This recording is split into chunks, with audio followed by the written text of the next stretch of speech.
Muy bien, bueno, vamos a comenzar entonces con las bendiciones. Hoy tenemos el estudio esta semana estudiamos dos parashá, la parashá Hareimot y Kedoshim. Estas porciones general, en años regulares como el de hoy están casadas, es decir que siempre que estudiamos una, en la semana estudiamos la otra, es decir, dos porciones de la Torá. Entonces vamos a hacer la bendición, dice así, vamos a declarar el Mizmor Letodá, un canto de agradecimiento. Mizmor Letodá, Hariul Adonai Kol Haaret, Ibtu et Adonai Besimha Boule Panat Birnana, Dehuki Adonai Hu Elohim Hu Asanu Velo Anachnu Amo Betzom Marito, Bou Shearat Betodá, Hatzerotat Vitila, Odulo Barehu Shemo, Kitov Adonai Leolam Hadot Beador Bador Emunato. Hemos dicho, canten alegres Adonai, habitantes de toda la tierra. Adoren a Adonai con alegría y entren en su presencia con canciones. Reconozcan que Adonai es poderoso. Él nos hizo y somos suyos, su pueblo y ovejas que Él atiende. Entren por sus puertas con agradecimiento, en sus atrios con alabanza. Denle gracias y bendigan su nombre, porque Adonai es bueno, su amor es eterno y para todas las generaciones es su fidelidad. Bendito es usted, Adonai, nuestro Elohim, Rey del universo, quien nos ha santificado con sus preceptos y nos ha ordenado con respecto a las palabras de la Torah. Amén. Baruch atah Adonai Eloheinu melech haolam asher bahar banu mikol ha'amim venatan lanu et torato. Baruch atah Adonai noten haTorah. Amén. Bendito seas, oh Adonai, nuestro Elohim, Rey del universo, que nos elegiste entre todos los pueblos y nos diste tu Torah. Bendito seas, oh Adonai, que nos concediste la Torah. Bendito seas tú, oh Adonai, dador de la Torah, y todos decimos amén. Muy bien. Entonces vamos a ver ahora los temas de esta parashá.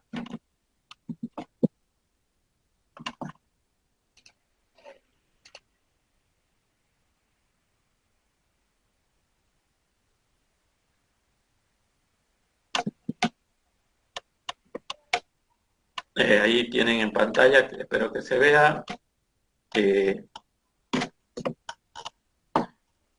Bueno, estos son los temas. Es una porción, es una parashá no relativamente corta en relación a otros. Aharei Mot, que significa después de la muerte. Esto nos va a hablar con relación después de la muerte de los hijos de Aharón. Y aprovecho en este momento para hacer una pregunta. ¿En qué parashá estudiamos la muerte de los hijos de Aharón? ¿Quién se acuerda? ¿Cuál es el nombre de la parashá donde estudiamos la muerte de los hijos de Aharón? ¿Alguien se acuerda?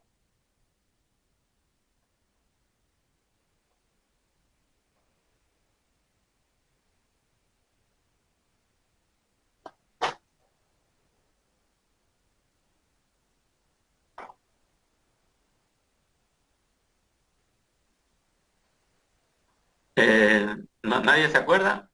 ¿En qué parashá nosotros vimos el asunto de la muerte de los hijos de Aharón?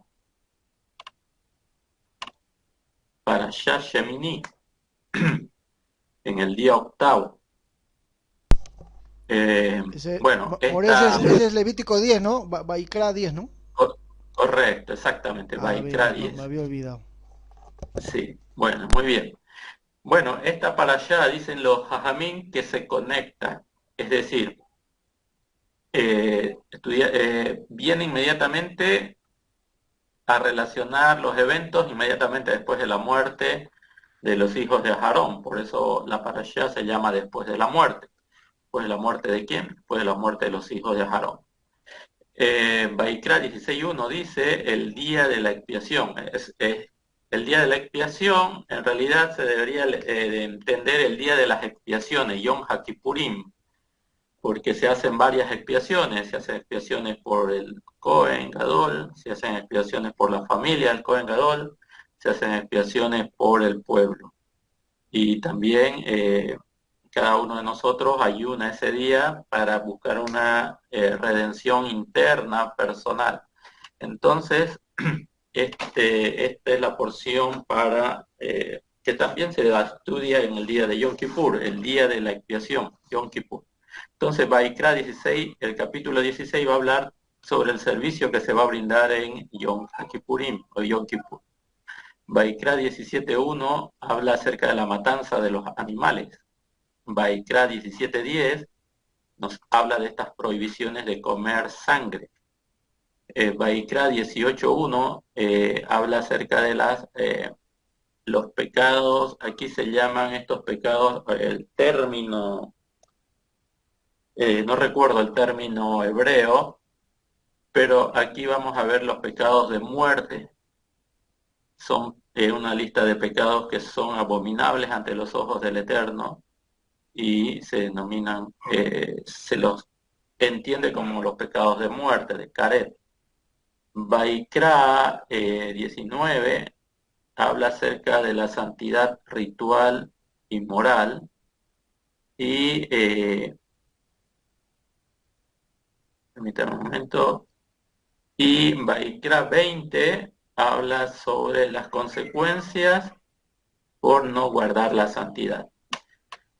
Entonces, esta porción, a pesar de que es relativamente corta, es muy interesante. Permítame un momento, por favor, unos instantes.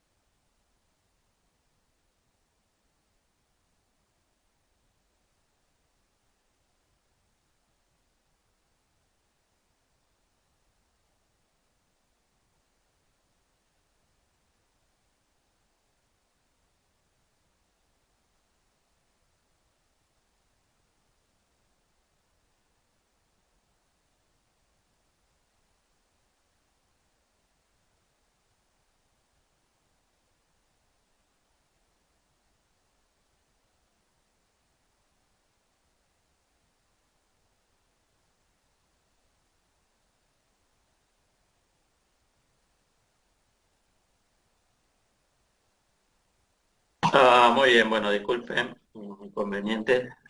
Ok, entonces vamos a ir a desarrollar las ideas. Son muy interesantes estas dos porciones y bueno, vamos a comenzar a ver entonces la temática de Hareimot.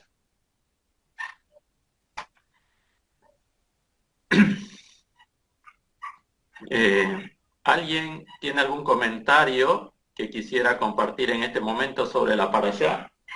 También quisiéramos escucharlo. Si no hubiese ningún comentario, ya podemos ir desarrollando algunos puntos interesantes. Pero si alguien tiene algún comentario que desee desarrollar, adelante, por favor.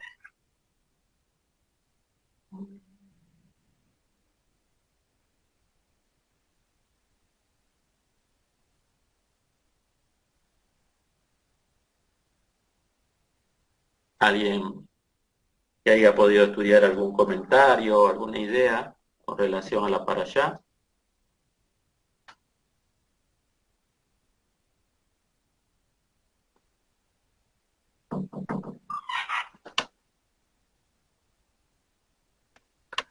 Muy bien.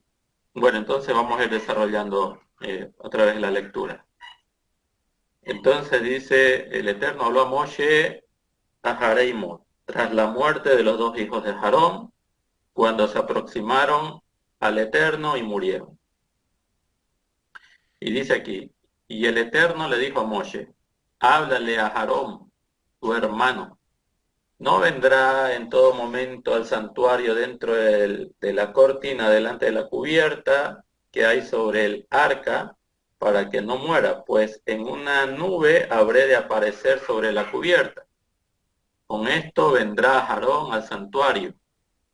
Y dice aquí con un becerro, un toro joven, como corbán. Como un corbán de expiación y un carnero como un corbán olá, un corbán de elevación.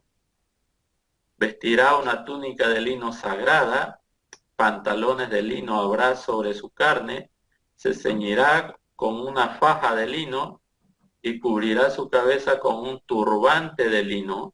Sus vestimentas sagradas, son vestimentas sagradas. Se sumergirá, hará la tevilá, en agua y luego se las pondrá. De la asamblea de los hijos de Israel tomará 2 machos cabríos, como un corbán expiatorio, y un carnero como ofrenda de olá, de elevación.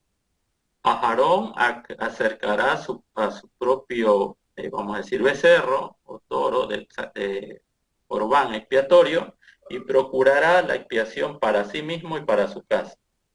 Tomará los 2 machos cabríos y los parará ante el Eterno, a la entrada de la tienda de reunión. Aarón echará suerte sobre los 2 machos cabríos, uno para Hashem y el otro para Azazel. Aarón acercará al macho cabrío designado por sorteo para el Eterno y hará con él un corbán expiatorio. Y el macho cabrío designado por sorteo para Azazel se parará vivo ante el Eterno, ante Hashem, para procurar expiación por su intermedio, para enviarlo a Azazel al desierto. Aarón acercará su propio, vamos a decir otra vez aquí, su becerro o su toro de sacrificio expiatorio y procurará la expiación para sí mismo y para su casa. Luego sacrificará su propio toro de corbán expiatorio. Tomará una palada de las brasas ardientes en la parte superior del altar, que está ante el Eterno, y un puñado de especies de incienso finamente molidas, y los llevará adentro de la cortina. Colocará el incienso sobre el fuego ante el Eterno, para que la nube del incienso cubra la cubierta del arca que está encima de las tablas del testimonio, para que no muera. Tomará un poco de la sangre del macho cabrío, perdón, del becerro o el toro, y la salpicará con su dedo índice sobre el frente oriental de la cubierta del arca. Salpicará la sangre 7 veces con su dedo índice sobre la frente oriental de la cubierta del arca. Quiero que haya una repetición. Bien. Parece que esta no es error de la traducción, sino del transcriptor. Vamos a ver qué dicen otras versiones. Un momento, por favor. Parece que el que transcribió para el Eastward hizo una repetición de más. Voy a ver qué dice la corona de Jerusalén. Dice: tomando luego la sangre del novillo, rociará con su dedo al lado oriental del propiciatorio, y con su dedo hará 7 aspersiones de sangre delante del propiciatorio. Ok, el 15 dice: sacrificará al macho cabrío del sacrificio o del corbán expiatorio del pueblo y traerá su sangre dentro de la cortina, hará con su sangre lo mismo que hizo con la sangre del toro y la salpicará sobre la cubierta del arca y delante de la cubierta. Así procurará la expiación sobre el santuario. Aquí es muy interesante, este es el tema fundamental. Así procurará expiación sobre el santuario para las impurezas de los hijos de Israel, inclusive para sus pecados de rebelión entre todos sus pecados, y así hará con la tienda de reunión que reside junto a ellos en medio de su impureza. No habrá persona en la tienda de reunión hasta su salida, cuando venga a procurar expiación en el santuario. Procurará la expiación para sí mismo, para su casa y para toda la congregación de Israel.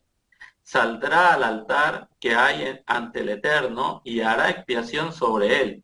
Tomará un poco de la sangre del toro y un poco de la sangre del macho cabrío y las colocará sobre las astas del altar en todo su contorno. Salpicará la sangre sobre el altar con su dedo índice 7 veces, así lo purificará y lo santificará de las impurezas de los hijos de Israel. Cuando termine de expiar por el santuario, la tienda de reunión y el altar, aproximará al macho cabrío vivo. Aarón, en este caso es el macho cabrío para Azazel, ¿no? Porque el es sorteado para el Eterno, es ya sacrificado, y este sería el macho cabrío vivo, es el de Azazel, y sobre el de Azazel, dice el 21, Aarón apoyará sus dos manos sobre la cabeza del macho cabrío vivo, y confesará sobre él todas las iniquidades de los hijos de Israel, y todos sus pecados de rebelión entre todos sus pecados, y lo colocará sobre la cabeza del macho cabrío, y lo enviará con un hombre designado al desierto. El macho cabrío cargará sobre sí todas sus iniquidades hacia la tierra no habitada, y debe enviar al macho cabrío al desierto. A Aarón vendrá a la tienda de reunión, se quitará las prendas de lino que llevaba puestas cuando ingresó al santuario y las dejará allí. Se sumergirá en el agua y en un lugar sagrado, y se pondrá sus vestimentas, y saldrá y llevará a cabo su propia ofrenda de elevación y la ofrenda de elevación del pueblo, y procurará la expiación para sí mismo y para el pueblo. Y la grasa del corbán expiatorio la hará ascender sobre el altar. El que envió al macho cabrío a Azazel lavará sus vestimentas y se sumergirá él mismo en el agua, y luego podrá ingresar al campamento. El toro del corbán expiatorio, o el becerro, el corbán expiatorio, y el macho cabrío del corbán expiatorio, cuya sangre fue traída para procurar expiación en el santuario, serán llevados fuera del campamento, y quemarán con fuego sus cueros, su carne y sus excrementos. El que los queme lavará sus vestimentas y se sumergirá él mismo en el agua. Luego podrá ingresar al campamento. Esto quedará para vosotros como decreto eterno. En el mes séptimo, ya sabemos cuál es el mes séptimo, a los 10 días del mes, afligiréis vuestras almas y no haréis ninguna labor, ni el nativo, es decir, ni el hijo de Israel, ni el converso que reside junto a vosotros. Pues en este día él procurará expiación para vosotros, para purificaros de todos vuestros pecados ante el Eterno, y seréis purificados. Es un Shabbat de absoluto descanso para vosotros, y afligiréis vuestras almas, es un decreto eterno. El Cohen que ha sido ungido, es decir, el Cohen Hamashiach, o el Cohen Mashiach, al que se le haya dado autoridad para oficiar en lugar de su padre, procurará la expiación, vestirá las vestimentas de lino y las vestimentas sagradas. Traerá la expiación sobre el Kodesh HaKodashim, el Santo de Santos, y traerá la expiación sobre la tienda de reunión y el altar, y sobre los sacerdotes o los Kohanim, y sobre todo el pueblo de la congregación traerá la expiación. Este será para vosotros un decreto eterno para traer la expiación por todos los pecados de los hijos de Israel una vez al año. E hizo tal como el Eterno le ordenó a Moshe. Muy bien, interesante. Bueno, es un texto muy amplio. Hay muchos detalles, no podemos abordar todos los detalles de este capítulo, pero vamos a hablar un poquito a grandes rasgos de cosas importantes. Primero que aquí se habla del día de la expiación. El día de las expiaciones, Yom HaKippurim, conocido también como el día del perdón o Yom Kippur. Pero hay que tomar en cuenta algo. Fíjense que se dice, empieza esta parashá diciendo, y el Eterno habló a Moshe tras la muerte de los hijos de Aarón. ¿Por qué el Eterno tiene que hablar de este tema justo cuando se va a hablar del servicio del día de Yom Kippur? Interesante. Hay una postura de aquellas personas que, judías, obviamente, el pueblo judío, hay una postura muy fuerte que dice que Hashem no acepta sacrificios humanos, ¿no? Y a la verdad esto es así, el Eterno no exige sacrificios humanos, es decir, él va a proveer un sistema de expiación a través de sustitutos que son animales domésticos, animales kasher, animales que se pueden comer y que son precisamente formados o criados por las personas, es decir, son animales que de una u otra manera se pueden denominar domésticos, como por ejemplo el cordero, la oveja, la paloma, la vaca, todos sus niveles, ¿no? El carnero, el chivo. Son animales sobre los cuales el hombre puede, eh, eh, vamos a decir así, eh, producirlos y mantenerlos. Entonces, muy interesante, dicen los sabios que el Eterno proveyó de estos animales que se consideran puros o aptos para el consumo humano, para hacer los korbanot, y son los sustitutos de aquellos que cometen transgresión. Entonces, dentro del judaísmo se dice, el Eterno prohíbe el establecer un sacrificio humano, es decir, matar a un ser humano, ponerlo sobre el altar, derramar la sangre del ser humano y pretender que con esa sangre de un ser humano se pueda hacer la expiación. Entonces, esta postura, vuelvo a reiterar, es muy fuerte porque de esa manera quieren blindar un entendimiento eh, ante la postura cristiana que dice que la muerte de Yeshua es un sacrificio para el Eterno. Pero el judaísmo dice no, esto no se sustenta por la Torá y la Torá no permite, prohíbe cualquier aproximación que alguien quiera mantener de que acepta sacrificios humanos. Bueno, y el judaísmo tiene razón. La Torá no determina un, agarrar a un hombre, ponerlo sobre el altar, como lo que quiso hacer Abraham, y luego matar al ser humano y manifestar que esa muerte es un sacrificio, es un corbán a Hashem. Eso no lo permite el Eterno, no lo determina el Eterno. Lo que pasó con Abraham fue una prueba, el Eterno mismo lo impidió, no quiso que se matase a Yitzhak para que Abraham, bueno, Abraham estaba tratando de cumplir con una ordenanza del Eterno sin retrasar esa acción, es decir, sin demorar en obedecer. Estaba a prueba. En ese sentido, entonces el judaísmo dice, no, no hay sacrificios humanos. Muy bien.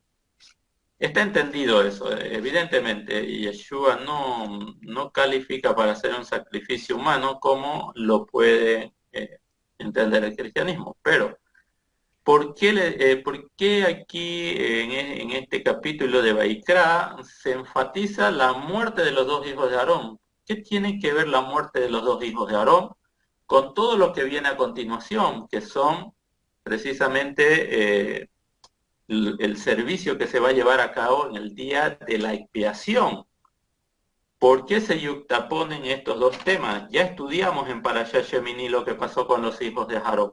¿Por qué la Torá ahora viene y trae esta idea justo cuando se va a hablar acerca del día de Yom Kippur?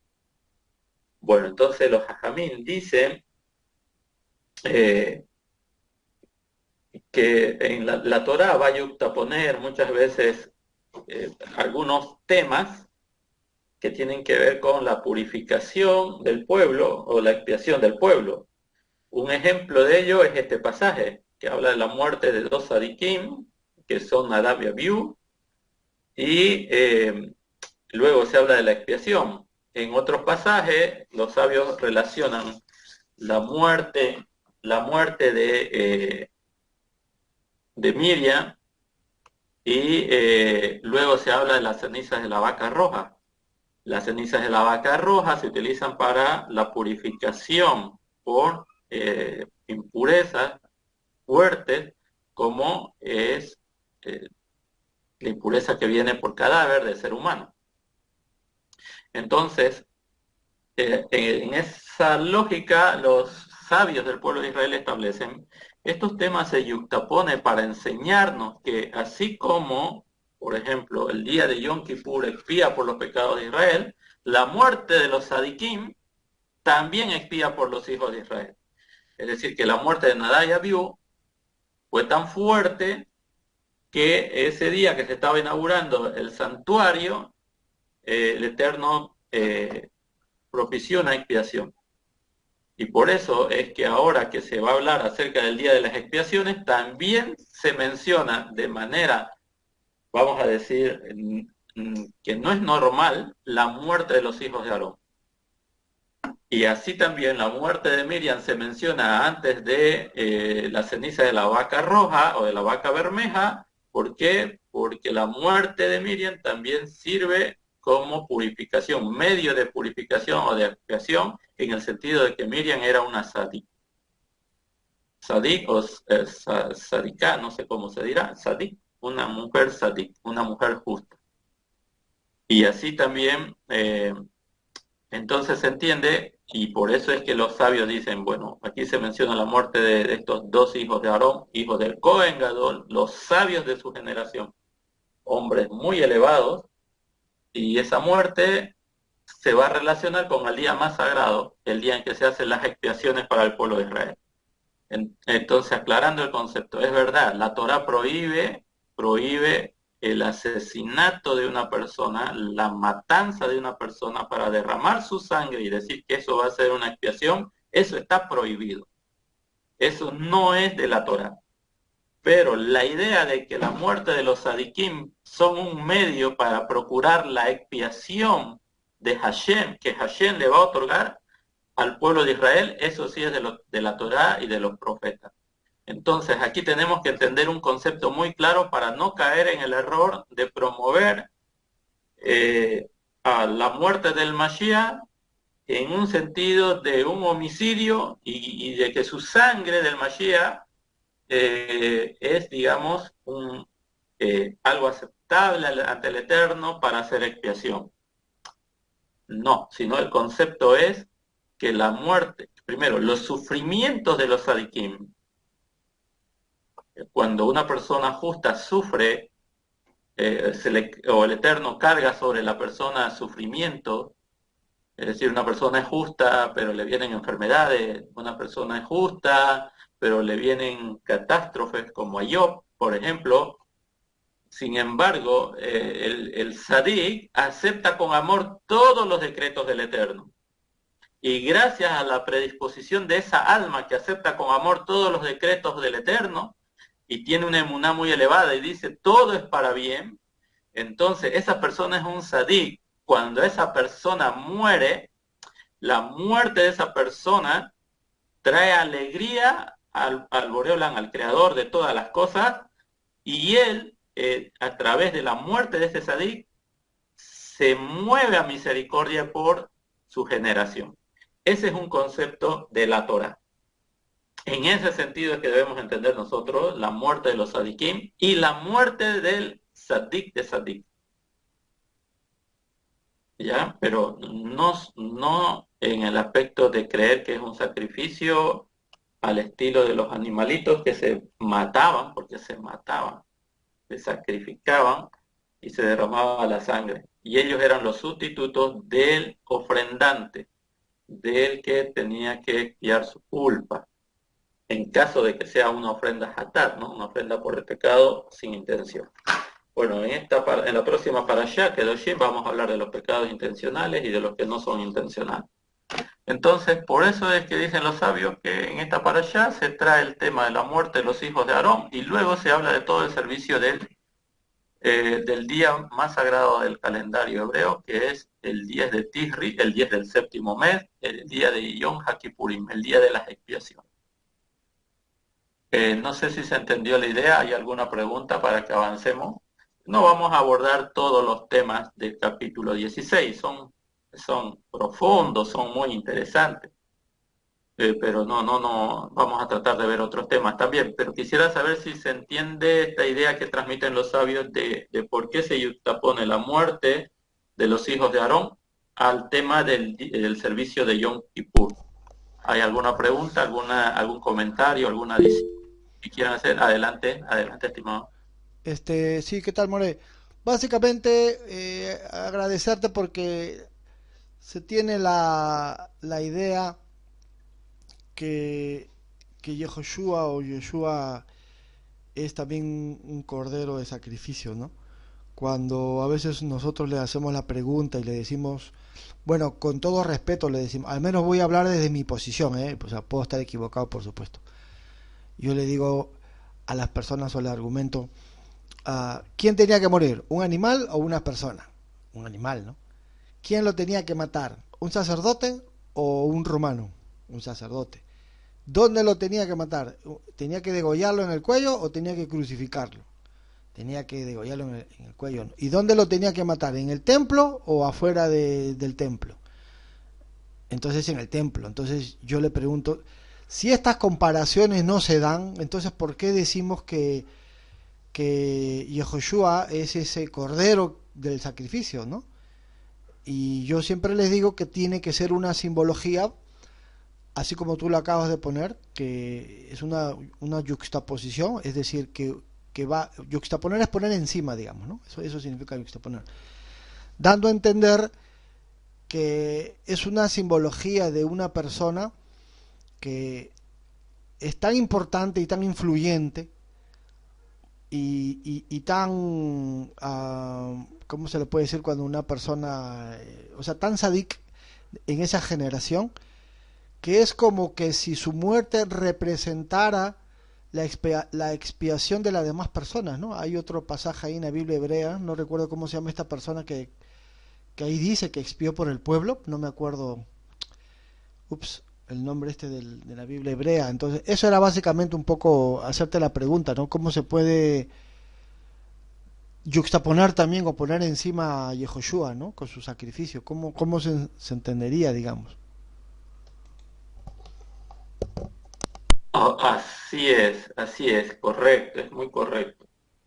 Eh, para tener una idea, solamente es una idea, ustedes la pueden compartir o pueden no estar de acuerdo, pero es una idea.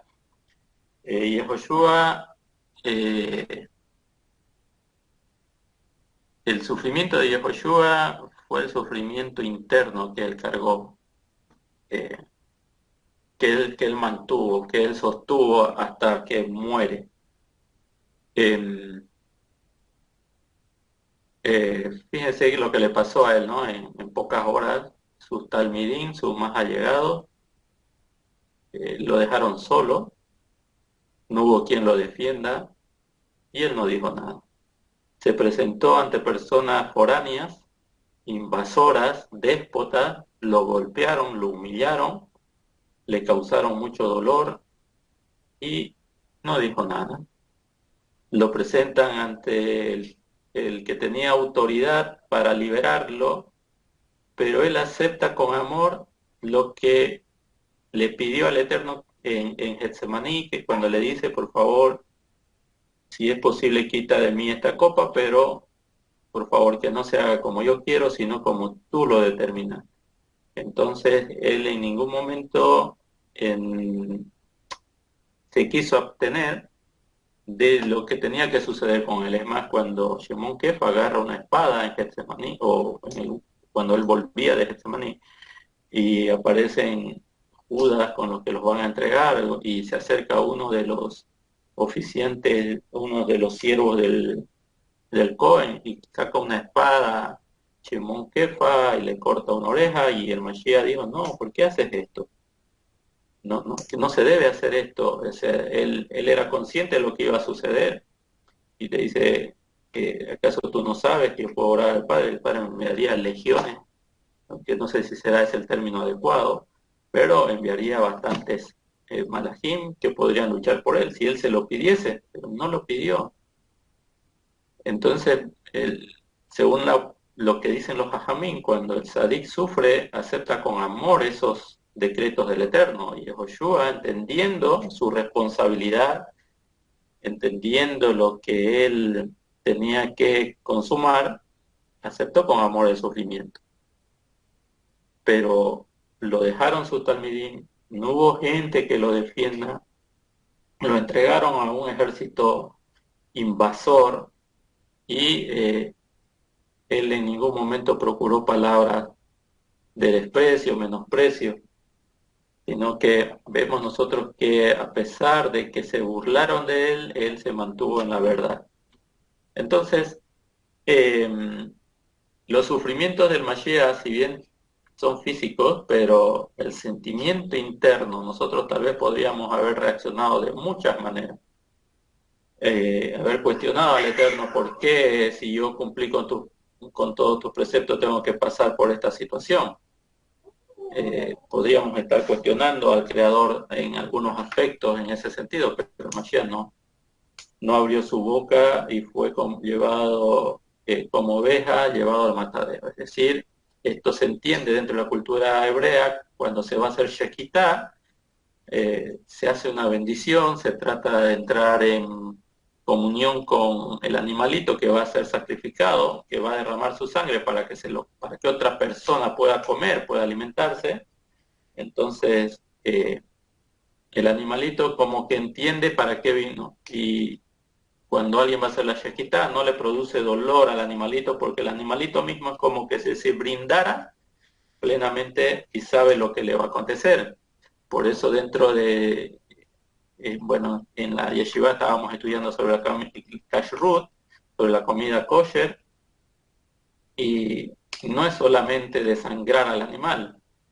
Al animal no hay que producirle emociones contrariadas para que no se produzca eh, algunas segregaciones internas dentro del animal. O sea que hay que cuidar inclusive hasta ese aspecto, en el sentido de que eso, que es lo que determina un alimento kosher, y por eso se dice que en este caso Isaías 53 habla que fue llevado como cordero al matadero, a la shechitá, es decir, es así como el animalito entiende que a qué vino a este mundo, que va a cumplir su función en este mundo y se resigna y lo entiende, así también el Mashiach fue así. Él en su ser interior aceptó con amor lo que sobre él estaba escrito y sobre lo que él tenía que suceder. Por eso es el Sadik. Y la muerte del Mashiach es, ahora sí podemos decir nosotros que es como una ofrenda agradable al Eterno. La muerte de los Sadikim es como algo que le agrada al Eterno. Nosotros sabemos que dentro del pueblo judío, por así decir, los cumpleaños no son tan importantes. Son importantes, evidentemente son importantes los cumpleaños. Como nuestra vida, en la cultura occidental el cumpleaños, wow, es muy importante. Y la gente en la cultura occidental tira la casa por la ventana cuando es su cumpleaños, muchas veces, porque él le da mucha importancia al día de que uno nació. En el judaísmo se le da la importancia, pero no es tan importante como eh, la hilula es la elevación de esa alma, retornar a su fuente de vida de esa alma. Entonces, cuando una persona muere, se recuerda su partida, especialmente los sadikim, sus talmidim lo recuerdan, porque se considera que esa alma se elevó y agradó al Eterno y es recibida por el Eterno con mucho agrado. En ese sentido, solamente en ese sentido es que podemos entender que la muerte del Sadik es como una ofrenda agradable al Eterno. Ojo, no estamos diciendo como un corbán de animalito. No, estamos diciendo que es algo agradable. Que el alma de los sadiquín, cuando se parten de este mundo y se elevan y vuelven a la presencia del Eterno, esto le es muy agradable al Eterno, porque un alma que se elevó vuelve hacia Hashem, y eso le causa al Eterno un placer tan importante de saber que una persona con tantas limitaciones pudo elevarse, pudo cumplir con su propósito, pudo ser meritorio para traer bondad y gesed a su generación. Él calladito acepta los decretos que le implantaron desde el cielo, y cuando parte de este mundo es muy agradable esto para el Eterno. En ese sentido, un sadik es como una ofrenda agradable, como un perfume agradable para el Eterno.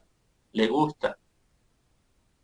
Así podemos entender la muerte del Mashiach como una ofrenda, pero no como tal como un animalito que derramó su sangre como un corbán, no, no, es como una ofrenda, algo que le agrada al Eterno, es el Sadik, que parte de este mundo con sus méritos y eleva y promueve desde el cielo que el Eterno haga expiación, porque Mashiach no hace la expiación. El animalito que es sacrificado no es el que hace la expiación. La expiación proviene del Eterno. Es el Eterno el que pasa por alto las transgresiones del pueblo. ¿Gracias a quién? Gracias al intermediario, gracias al mediador, gracias a aquel que es el sustituto o aquel que va a promover por el amor que tiene el Eterno a los sadiquim, por el esfuerzo del sadiquim, el Eterno va a producir expiación para su pueblo. Entonces, no son los animalitos los que hacen expiación por el ofrendante, es Hashem quien expía la culpa del ofrendante, pero por la muerte de los animalitos. Y en este caso, el Eterno va a producir expiación para el pueblo de Israel por el sufrimiento del Sadí. Esa es una idea muy de la Torá y de los profetas. Eso lo vamos a ir viendo muy seguido. Entonces, Mashiach no, cuando se dice que es un corbán o es una ofrenda, debemos entender en qué sentido es un Sadí. Su alma se eleva y esto es agradable delante de los ojos del Eterno, aunque el mundo pierde un poco de luz o pierde mucha luz.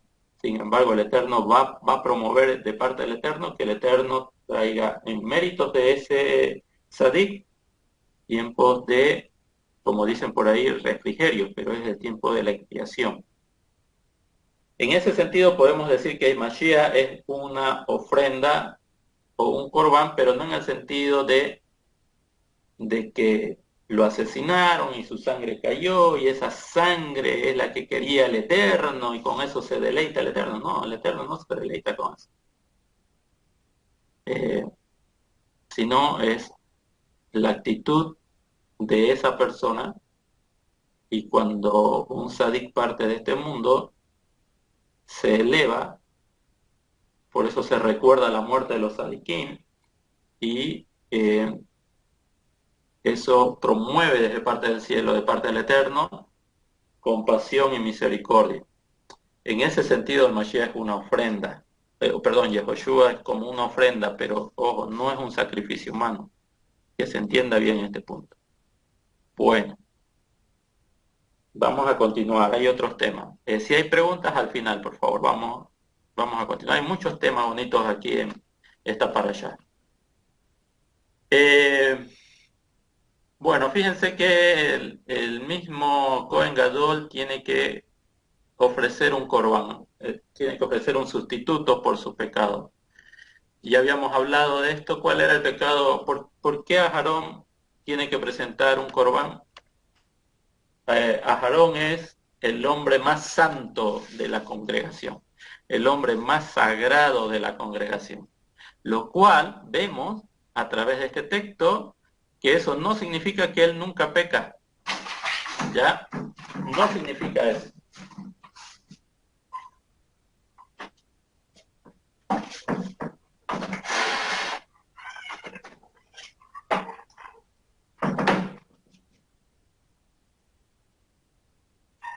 Ser santo no significa que él nunca peca. Cuando dice Rab Shaul, sed santos, porque sin santidad nadie verá al Eterno, bueno, generalmente tenemos una idea, ¿no? Ser santo, no tengo que mirar pornografía, no tengo que cometer pecados sexuales, ya no tengo que pecar, ya no tengo que fallar, tengo que ser una persona perfecta. Si el objetivo es ser perfecto, pero eso no significa que no vayamos a pecar. Ser santo, la palabra santo viene del término hebreo kadosh, y esto tiene la idea de ser separado para un servicio especial al Eterno. Entonces el hecho de que el pueblo de Israel sea un pueblo apartado, eso es kadosh, eso es santo, no significa que el pueblo de Israel ya nunca más peque. Y La Torá nos habla, el Tanakh nos dice que el Sadik puede caer 7 veces, pero 7 veces puede hacer Teshuvah y ser levantado. Entonces, podemos caer. La grandeza, como dicen por ahí, la grandeza del Sadik no está en que nunca peca, sino que cuando cae sabe hacer lo correcto para volverse a levantar. Vemos en el caso de Aarón, el hombre más consagrado, el hombre que tiene que cumplir la mayor cantidad de preceptos en relación a cualquier otro individuo o persona de la comunidad de Israel, porque entendemos que los reyes tienen mandamientos especiales que cumplir, las mujeres tienen mandamientos especiales únicos para las mujeres que los hombres no podemos cumplir, y también los hombres tenemos mandamientos únicos que las mujeres no pueden cumplir. El Cohen, dentro de todos los miembros de la comunidad, el Cohen Gadol, dentro de todos los miembros de la comunidad de Israel, es el que más preceptos tiene que observar. Observa más que una mujer, observa más que un varón, observa más que un extranjero, observa más que los levitas, que los Cohen.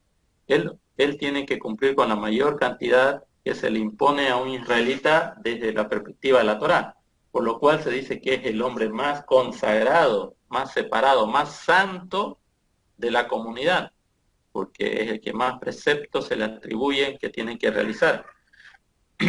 Ahora, vemos aquí que él tiene que presentar su corbán de expiación. Entonces, sagrado, santo, no significa que uno nunca más peque, sino que uno sepa colocarse límite y sepa que cuando transgrede o traspasa esos límites, está en una transgresión y que puede hacer teshuvah y puede volver a encaminarse en el servicio del Eterno. Entonces, en realidad lo que Rab Shaul estaba diciendo, o el autor de Hebreo cuando dice, sed santo, porque sin santidad nadie verá al Señor, lo que está diciendo es que no perdamos nuestro tiempo, estudiemos la Torá para aplicarla a la Torá. En el proceso nos vamos a equivocar, pero el Eterno nos da también las herramientas para rectificar esos errores que nosotros cometemos. Y una persona que transgrede ya no significa que no puede ser santo. Puede ser santo. Si se esfuerza, el Eterno también lo ayuda. Como dicen los hajamim, por el camino que uno quiere ir, desde el cielo lo ayudan. Si una persona quiere irse por los placeres mundanos, por los placeres materiales, bueno, desde el cielo de una vez lo empuja a que pueda ser una persona exitosa en los placeres mundanos. Pero si una persona se quiere forzar por el servicio al Eterno, aunque tenga muchas limitaciones económicas, de salud, cualquiera fuera, desde el cielo también lo ayudan. De tal manera que una persona que transgrede puede continuar siendo kadosh si se esfuerza en el camino de la Torá. Entonces, esa idea de que un santo ya no peca, eso viene de las religiones. Eso es algo que nosotros no debemos seguir promoviendo en nuestro entendimiento. Por eso, cuando usted ve a una persona en su comunidad que falló y luego esta persona está desarrollando pasado el tiempo, está desarrollando un servicio al Eterno, usted ya no lo juzgue por su pasado. Seguramente le está desarrollando su servicio al Eterno porque hizo un proceso de teshuvah. Y yo no soy quien para juzgar a otra persona, porque yo mismo debo considerarme que no soy perfecto, que puedo pecar. Entonces, si el Eterno cuando perdona a una persona ya no se acuerda de su pecado, ¿quiénes somos nosotros para recordar el pecado pasado de otras personas? Así que, hermano, no se confunda, no nos confundamos con la religiosidad. Ser santo significa consagrarnos al servicio, aunque podemos pecar, pero aún transgrediendo tenemos las herramientas a través de la teshuvah, la tefilá y la sedaká, los actos de bondad, de poder rectificarnos y poder ser nuevamente integrados al servicio divino y seguir perfeccionando nuestro servicio. Así que los conceptos religiosos debemos dejarlos de lado. Es muy interesante porque Aarón mismo presenta por él y por su familia, y también presenta por el pueblo.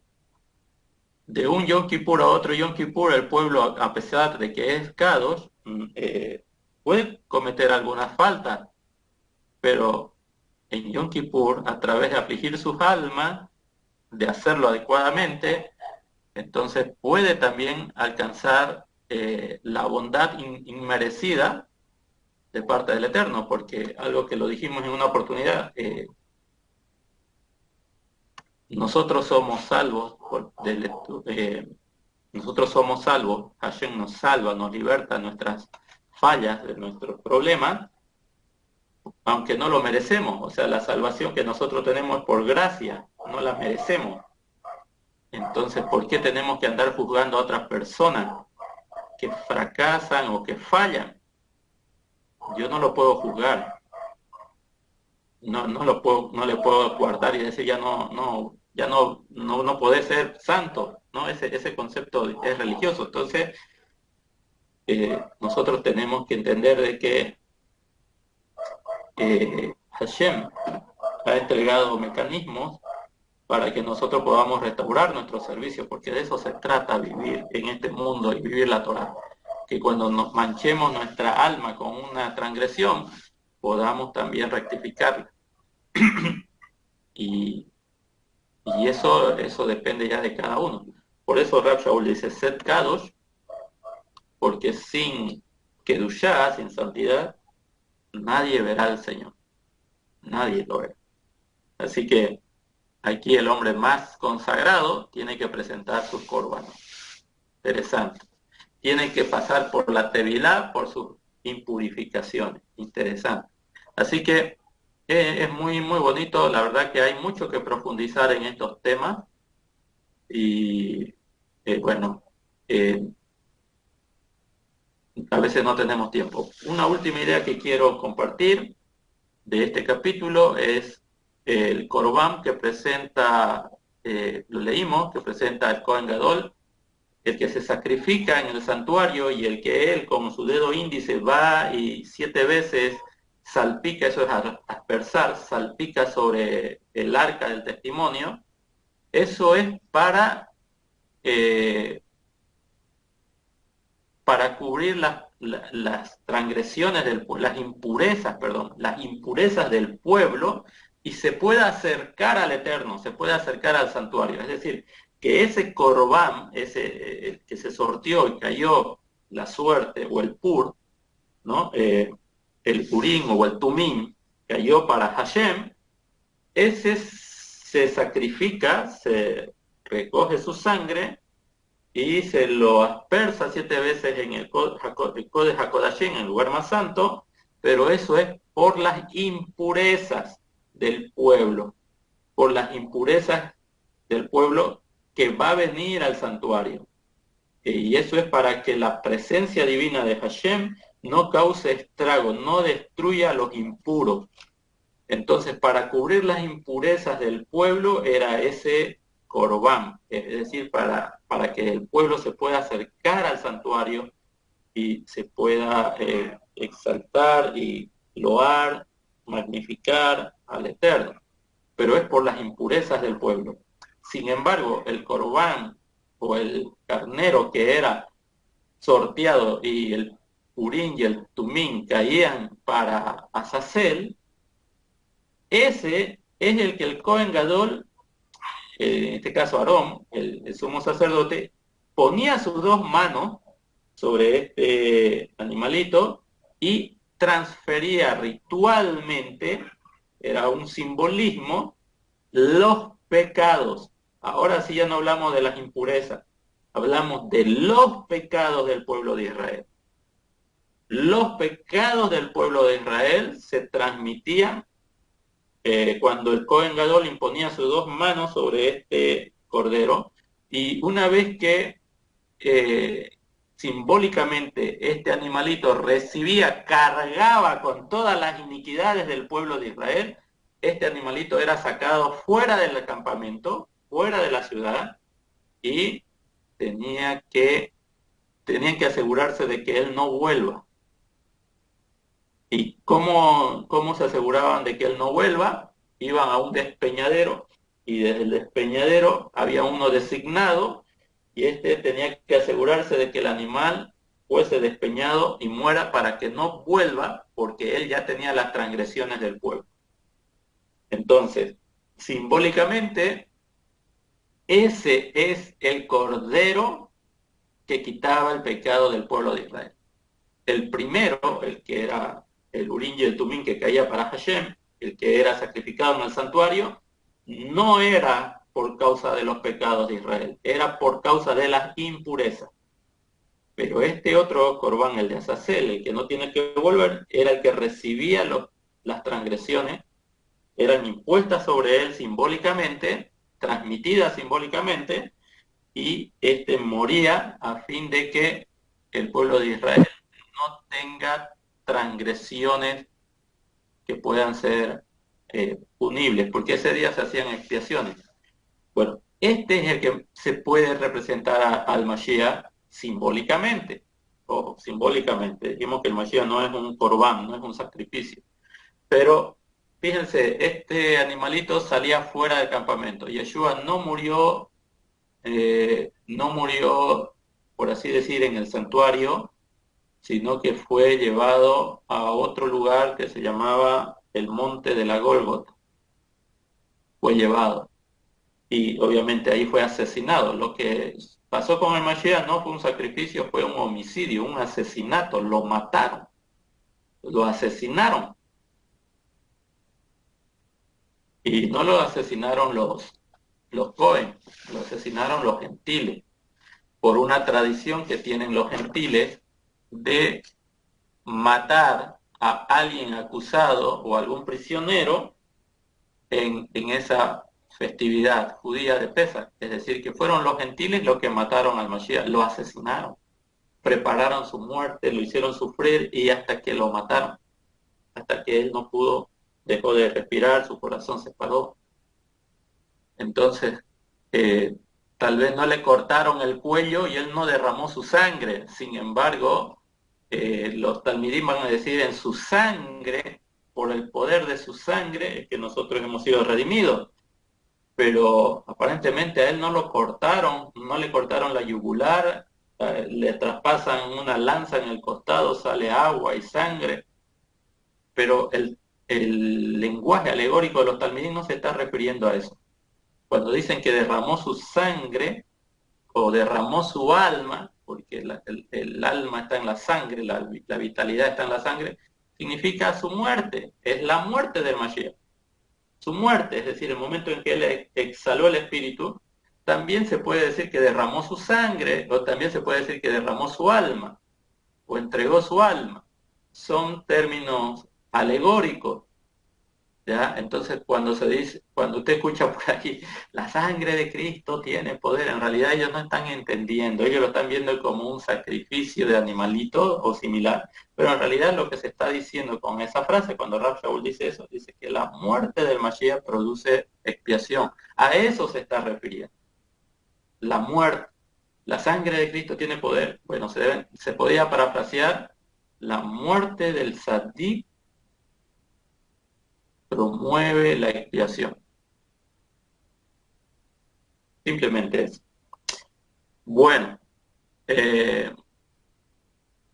y en cierto sentido, se puede decir también que lo va a decir el profeta Isayahu, lo va a decir que va a haber un sadik especial, el siervo de Hashem, sobre el cual él va a cargar con las iniquidades del pueblo.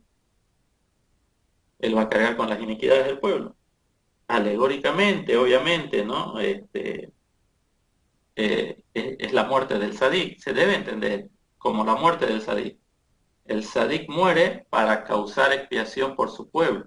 Son las palabras que le dijo el malak a Miriam cuando le iba a poner el nombre a su hijo que iba a nacer. Le pondrá su nombre Yehoshua, porque él salvará a su pueblo de sus iniquidades.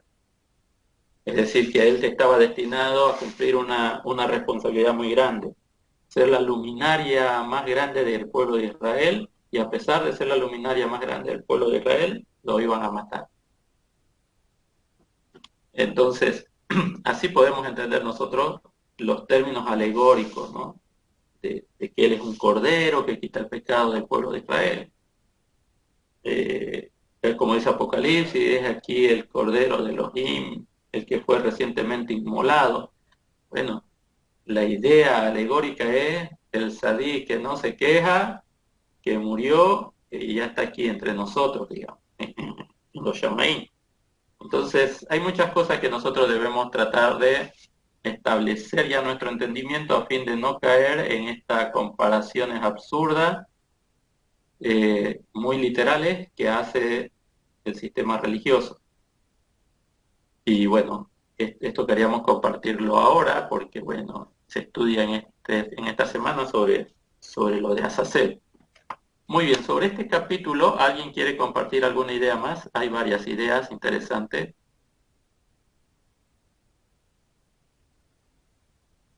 Si no hubiesen más ideas, pasemos a ver los otros temas. Vamos al capítulo 17.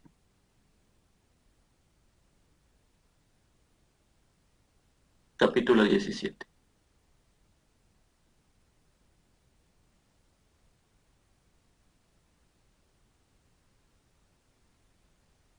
Dice, y Hashem habló a Moshe diciendo, habla a Aarón y a sus hijos y a todos los hijos de Israel y dile, esto es lo que Hashem ha ordenado diciendo, todo hombre de la casa de Israel que sacrificare un buey, una oveja o una cabra en el campamento o que sacrificare fuera del campamento, en determinados momentos se podía hacer fuera del campamento. Vamos a ver más adelante que en realidad todo va a quedar dentro ya del santuario.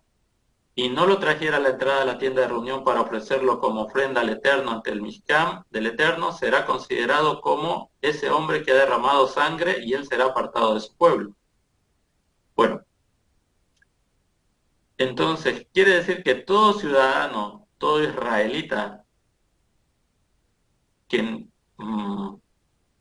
antes de comer tal vez la carne del animal, él por alguna razón lo mataba fuera del campamento, pero si no lo traía al santuario, entonces es como una persona que hubiese derramado sangre, como si fuera un asesino y tenía que ser apartado del pueblo. Lo que podemos entender, hay muchas opiniones, lo que podemos entender aquí que no se pueden hacer sacrificios fuera del santuario. Evidentemente, la persona tendría que llevar el animal dentro del santuario y los encargados de realizar la shakitá y realizar el corbán, es decir, la quema de esa ofrenda, son los Cohen. Y por eso, si una persona asesinaba o mataba a un animalito y no lo presentaba ante el Eterno, no lo podía comer. Si lo comía, en ese momento era considerado como que algo que no es agradable, como si fuera un asesino simplemente. Esa es una interpretación que se le puede dar a este texto. Pero lo interesante de todo es que no se pueden hacer sacrificios fuera del santuario.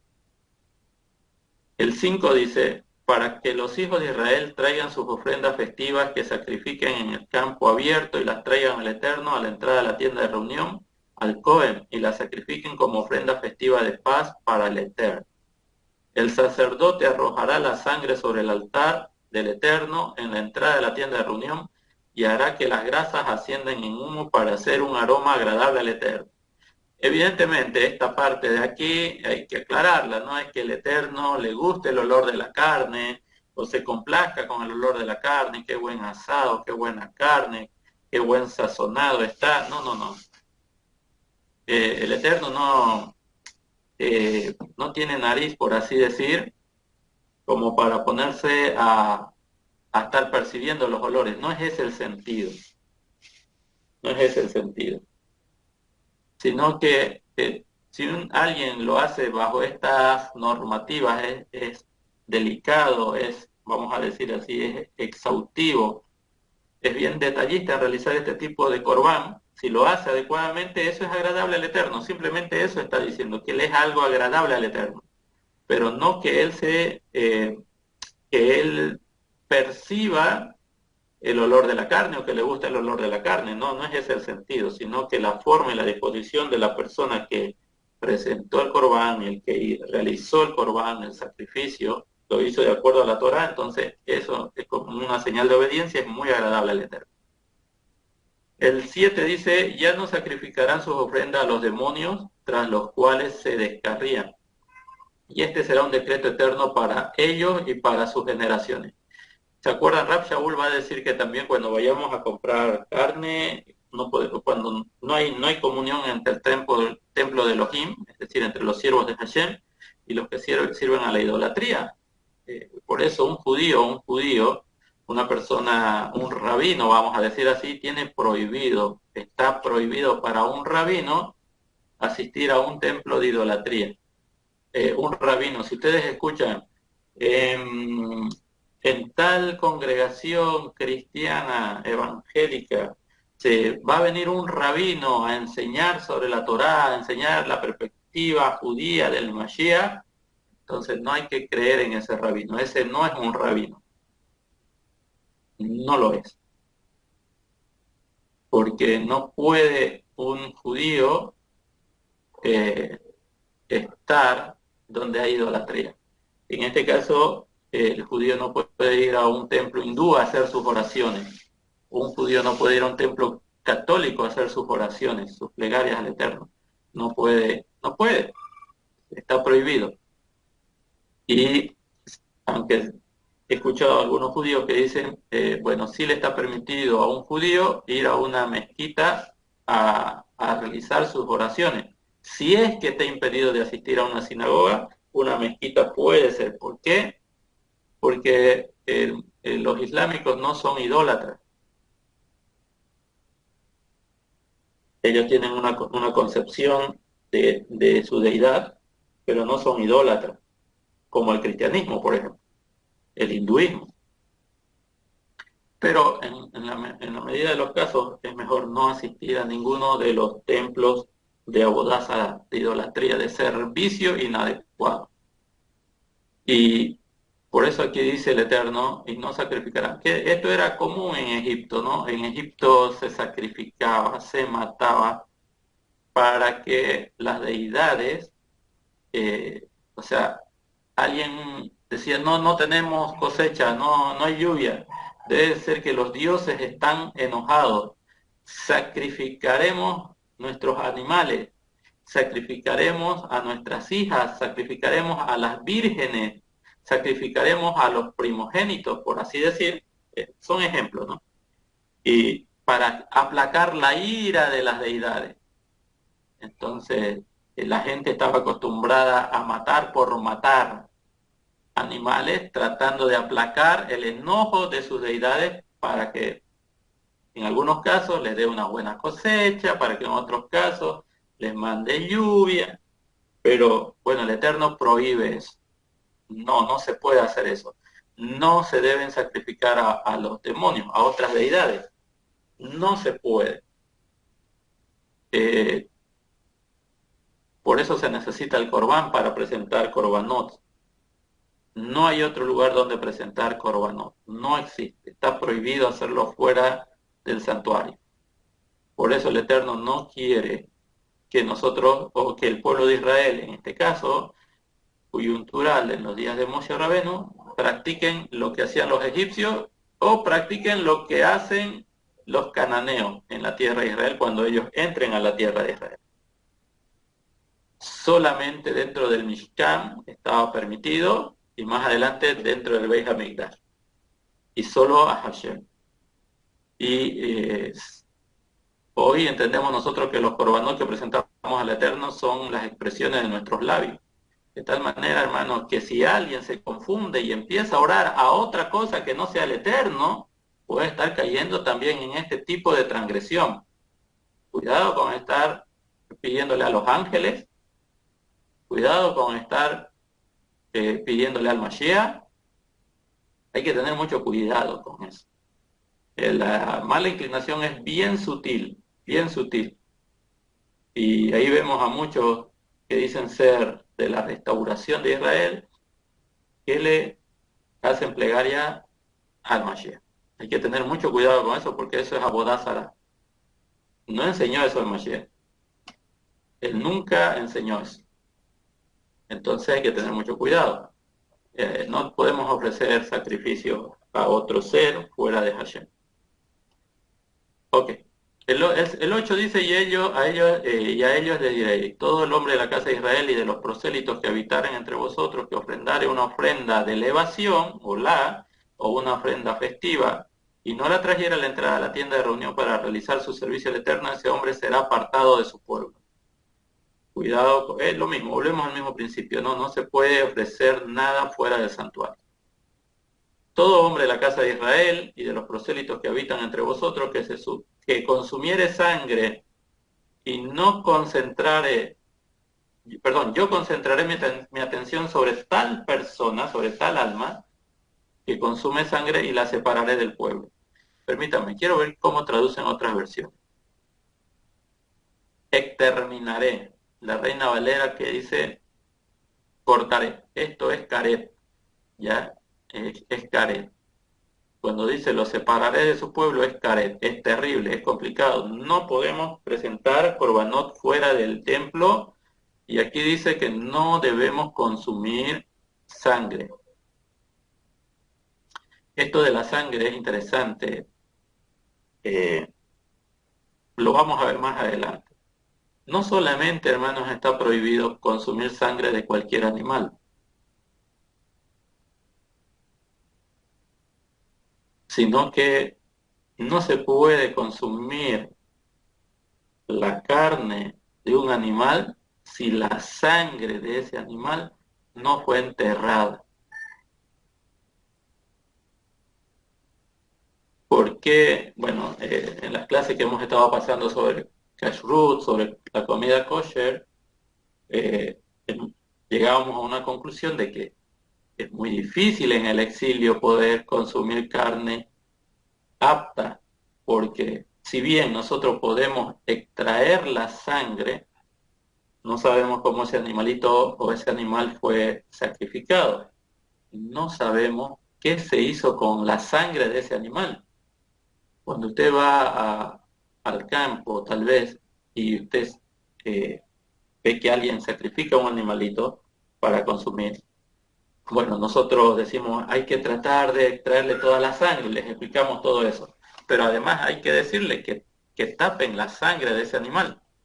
No se puede. Consumir sangre está prohibido, pero consumir la carne del animal con la sangre que no está enterrada, lo vamos a ver más adelante, también está prohibido.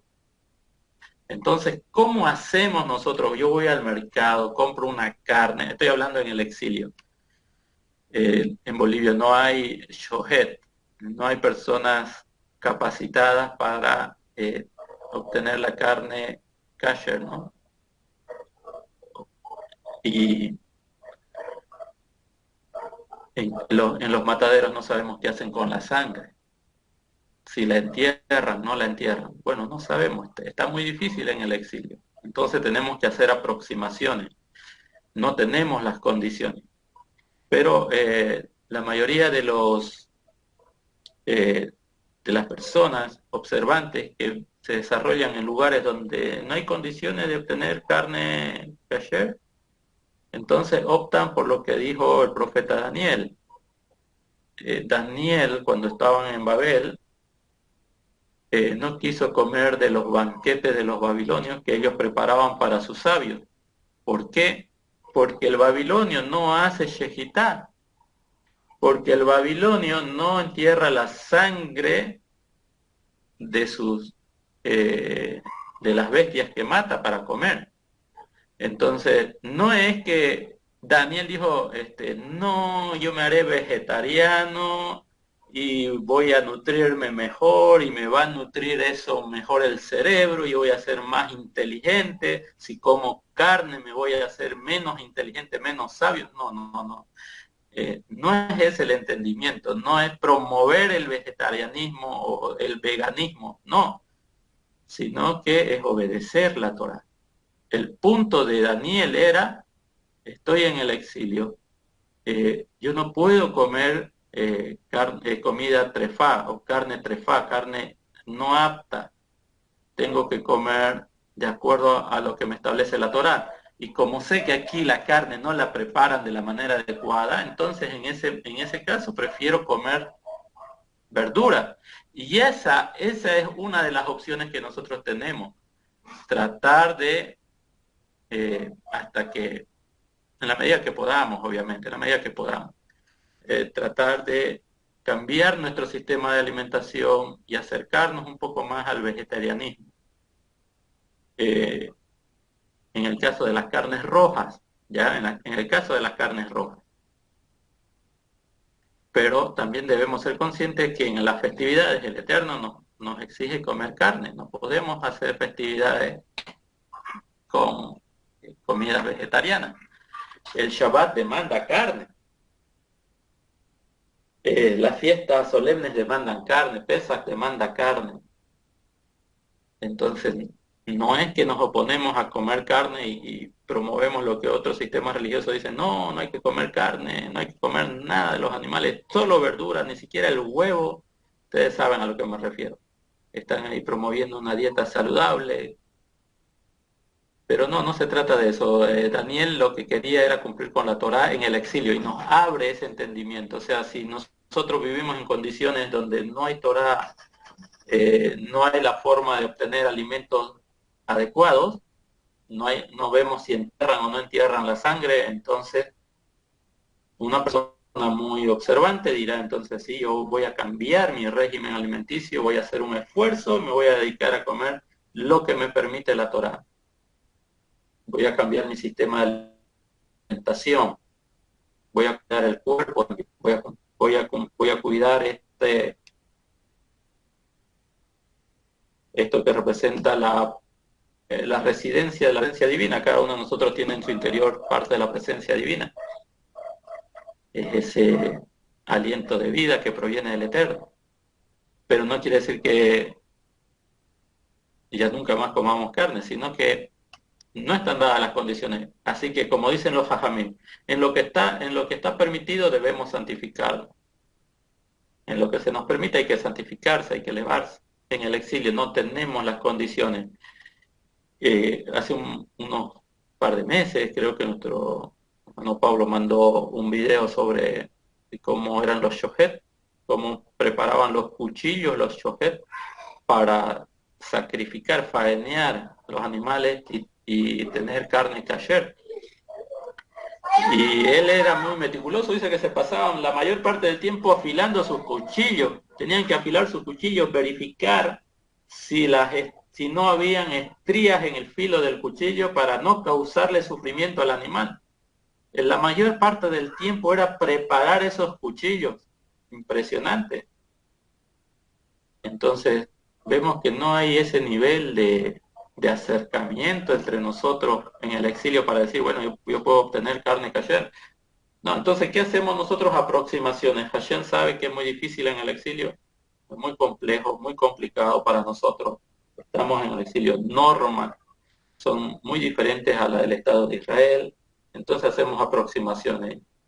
Voy a buscar por lo menos alimentos que estén permitidos por la Torá.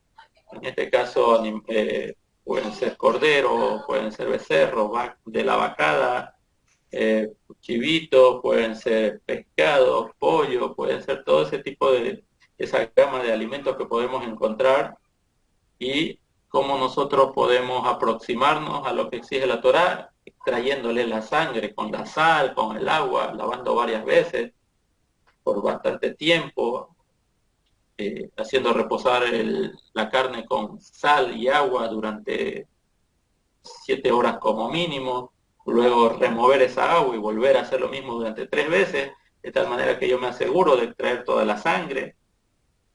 Puedo hacer aproximaciones y está muy bien, desde la perspectiva del Eterno vemos que eso está muy bien. Porque tener un shohet, contratar un shohet, comprar 1 kilo de carne kasher, es mucho más caro que una carne que la encontramos en cualquier frial. Pero cuando se trata de la misbah, dicen los hajamim, uno no tiene que tacañar, no tiene que ser mezquino, uno tiene que tratar, por eso en las festividades, en los Shabbat, nosotros no debemos ser mezquinos, el que tiene la posibilidad de santificar al Eterno tiene que hacerlo con alegría. En las festividades tenemos que comer lo mejorcito, lo mejor. No tenemos que limitarnos o limitar, porque no es hacia nosotros el servicio.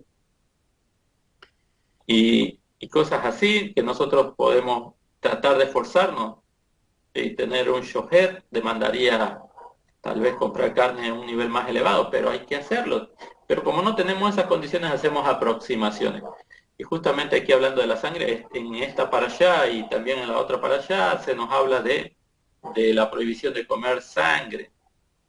Y lo interesante de enterrar la sangre, no se puede comer la carne de un animal mientras su sangre está presente. Y esto ya implica muchas interpretaciones, es decir, no puedo cortarle los miembros del animal, dejarlo vivo y comerme sus extremidades, y después, más adelante, cuando me dé hambre, le corto otra parte de sus extremidades, lo dejo vivo para que me siga produciendo carne. Eso no se puede, lo prohíbe la Torá.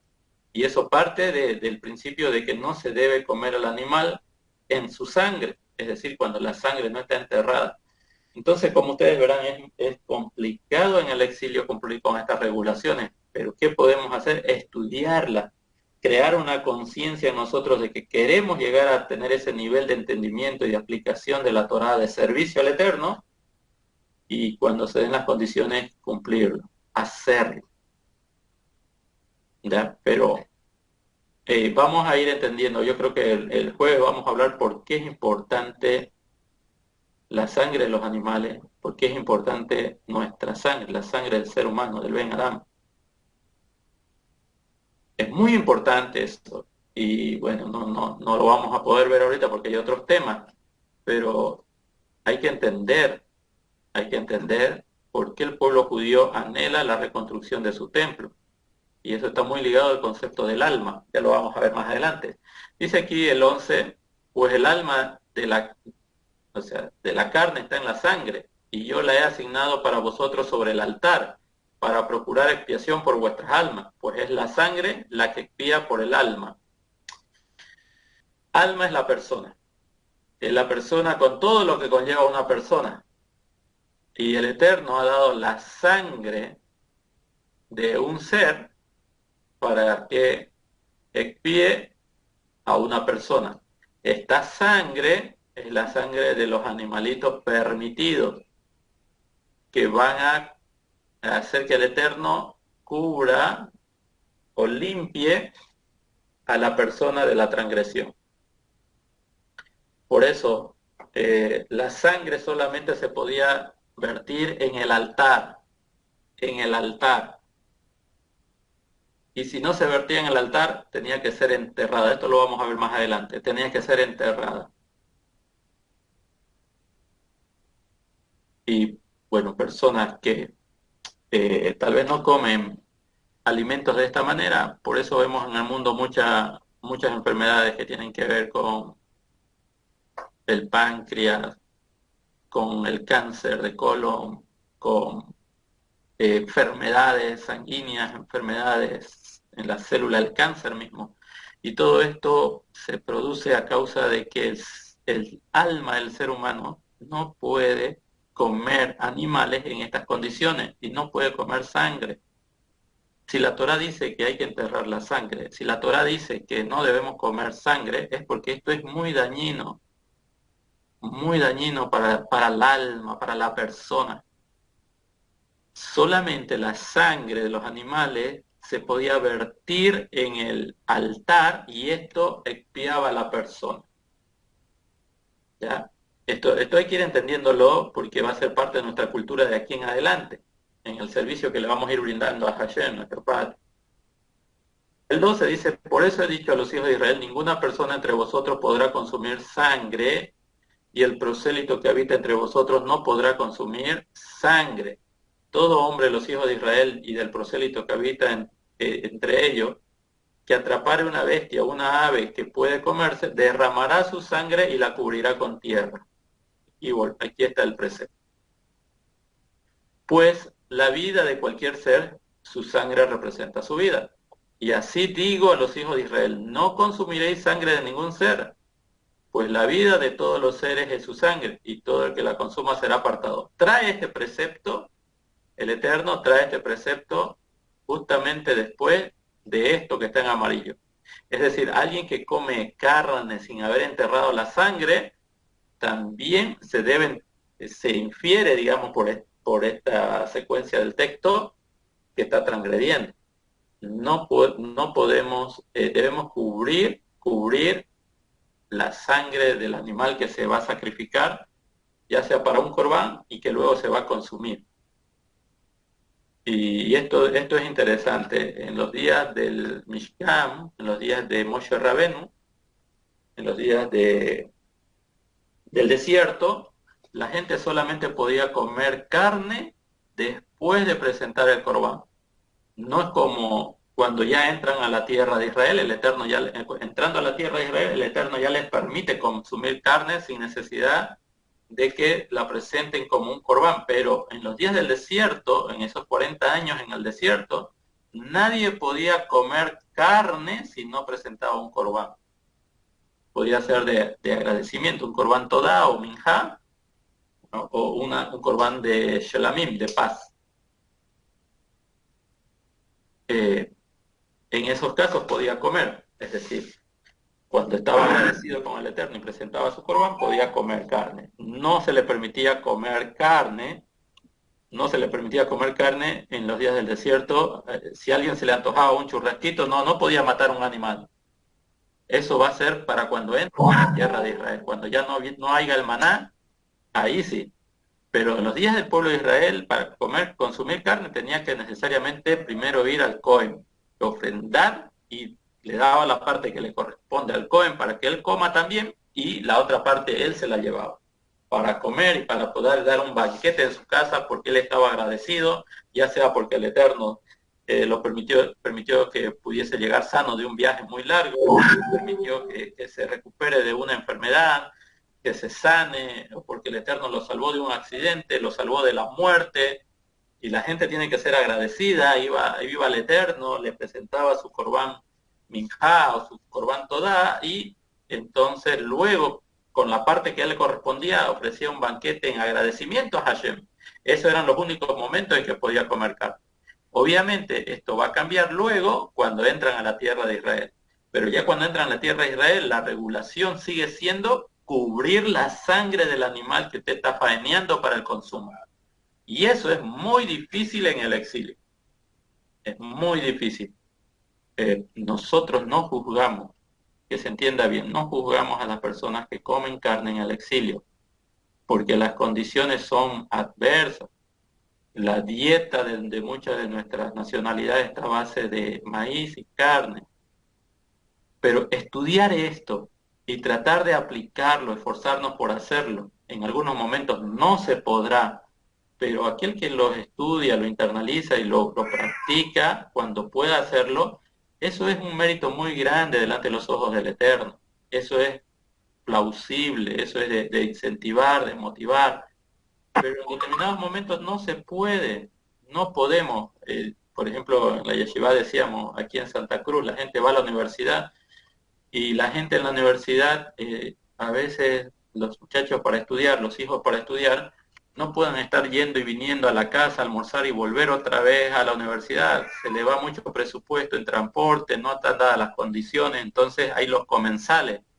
Y en los comensales todo es a base de carne. Yo no le puedo prohibir a una persona que vive en el exilio, mira, ¿sabes qué? En la universidad no te vas a becar para ser comensal. Pasarás hambre, comerás solamente una sola vez, irás a la universidad y en la noche comerás. Yo no le puedo imponer eso, ni a mi hijo, ni a nadie, ese sistema muy rígido. En el exilio no están dadas las condiciones, entonces nosotros comemos carne por necesidad. Cuando nosotros nos fortalezcamos como comunidad y alguien se capacite y alguien invierta recursos en capacitarse para ser un shoher, para aprender las leyes, para ser enseñado en las leyes de la shejitá, del faeneo de los animales de acuerdo a la Torá, entonces estaremos en condiciones. De momento no hay condiciones, así que si alguno de nosotros, alguno de nuestros hijos tiene que comer carne, porque forma parte de la alimentación, en estas condiciones donde no se le permiten a uno observar adecuadamente la Torá, no pasa nada. Pero estudie estas leyes. Cuando usted tenga la posibilidad, cúmplalas, cumplámoslas, porque los mandamientos son para que vivamos, no para que muramos por ellas. Es decir, yo no me puedo morir de hambre. No le puedo exigir a un estudiante que va a la universidad, mira, no, sos becado, tenés buenas notas, pero no te beques porque vas a comer comidas impuras. Así que prefiero que comas una vez al día. En la noche, cuando volvás de la universidad, va a ser tu único momento de comer y vas a comer aquí en la casa. Yo no le puedo imponer eso a una persona. El Eterno sabe en las condiciones en que estamos, sabe cómo vivimos y en ese sentido nosotros nos aproximamos. Pero algo que es muy interesante, la sangre no debe quedar en la superficie de la tierra. Obviamente nosotros no sabemos cómo funciona esto con eh, los mataderos, no sé cómo le llaman en otros lugares, donde se faenean los animales para el consumo de la carne, porque estamos en el exilio. Estaba escuchando a una hermana de La Paz, que ella visitó los frigoríficos, perdón, visitó los mataderos y habló del matadero de Santa Cruz, que en realidad el matadero de Santa Cruz cumple con varias regulaciones, varios estándares interesantes, higiénicos. En Santa Cruz ella se asombraba que tenemos estándares de matanza, de faeneo de animales muy altos, de calidades muy altas, inclusive cómo se hacía con la sangre y de dónde se la depositaba. Ella pudo entrar, ella pudo hacer su análisis y ella comparaba con el de La Paz y el de La Paz tenía muchas falencias. Y estábamos hablando de este tipo, ¿no? De este tipo de temas, de la cacherización, perdón, del cachurut. Entonces en Santa Cruz nosotros hacemos lo que podemos. De todas maneras, estudiar estos temas son muy importantes. Y por eso les digo que tal vez el día jueves toquemos el tema de por qué el pueblo anhela el santuario. ¿Qué problema hay ahora que no hay santuario? ¿Qué pasa con el alma del judío ahora que no hay santuario? ¿Las plegarias son suficientes para que se pueda expiar totalmente su transgresión o queda algo retenido en el alma? ¿Qué es lo que le pasa al judío? Nosotros tenemos que entender esos aspectos. Y por eso la sangre está prohibida ingerirla de cualquier animal. De cualquier animal hay regulaciones para con el pescado que son muy tolerantes. Se dicen que en realidad lo que tiene el pescado en realidad no es sangre, es otra cosa, y por eso con el pescado no hay muchas regulaciones, sino que solamente las que ya conocemos, las que estudiamos en la Parashá, Shemini, que era que tenga escamas y aletas, nada más. Así que si en un momento usted está afuera y en el campo se perdió, se extravió y consiguió un pescado y no tiene fuego para comerlo, no se aflija, no se aflija. El pescado no tiene muchas regulaciones con relación a este proceso de la sangre, pero todos los animales terrestres permitidos para el consumo y las aves permitidas para el consumo no se deben consumir la sangre. Luego dice, toda persona que comiera un ave que murió y fue despedazada es nativo del prosélito, lavará su vestimenta y se sumergirá él mismo en el agua y será impuro hasta el anochecer y luego se purificará. Aquí entramos ya a los temas de la purificación por muerto. Pero si no lavase sus vestimentas y no sumergiese su carne, cargará con su iniquidad. Bueno, creo que en Kedoshim vamos a hablar otra vez sobre comer carne, sobre la impureza con los muertos, también creo que aquí, en esta para allá. Bueno, como ustedes verán, son temas muy interesantes, algunas cosas que estamos aprendiendo, yo también este año he ido aprendiendo algunas cosas que no enseñamos antes, pero es bueno entenderlas, es bueno entenderlas. Tal vez no estamos en las condiciones de aplicarlas totalmente, pero el entendimiento nos va a ayudar en un momento también a aplicarlas. Así que motivamos a alguien de Santa Cruz que quiere invertir sus recursos en ir a estudiar las leyes sobre la Shejitá, hay personas que no son judías, pero han sido instruidas por judías que hacen shejitá. En Estados Unidos nos decía el rabino Benjamin que hay carne kosher y precisamente no de personas observantes. ¿Por qué? Porque las naciones también están entendiendo que la dieta que promueve la Torá es muy saludable, muy beneficiosa para el cuerpo. Y no solamente en las comunidades judías de Estados Unidos, sino en muchas ciudades, en muchos supermercados, están vendiendo alimento kosher y entre ellos la carne. Y para obtener carne kosher, ellos o contratan a un shohet judío o contratan a un shohet que aprendió de un judío pero no es judío.